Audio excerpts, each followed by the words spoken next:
Hi, welcome to another Trimble SiteVision tutorial video. Today we're going to take a look at the new PDF placement app. This app lets you position any PDF plan at 1:1 scale on your job site and view that alongside your existing SiteVision models. The first thing you need to do before being able to use the PDF app is to copy your PDF to your device. The easiest way to do this is by simply sending it by email.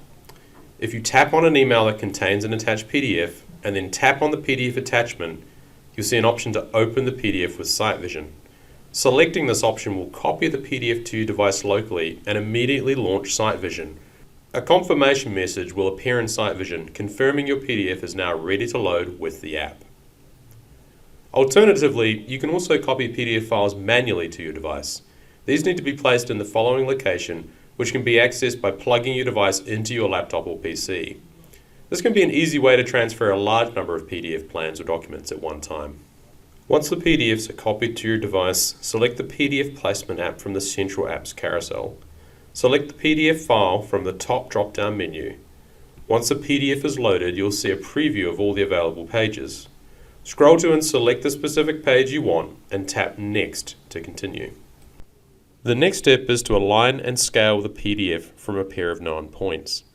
Select the first point in the PDF plan view by pinching and zooming to the correct location. Now use SiteVision to measure this point in the real world. Note that you can use either a GNSS or EDM measurement for this step. Once you've measured the first point, repeat the process by selecting the second point in your PDF plan and then measuring the second point in the real world. Remember that selecting points that are far apart will give a longer baseline and be more accurate. Once the second point has been measured, the PDF will be automatically rotated, scaled, and able to be viewed in SiteVision alongside any existing models. So thanks for watching, and for more information, please check out our SiteVision website and our online user guide for more detailed information and tips.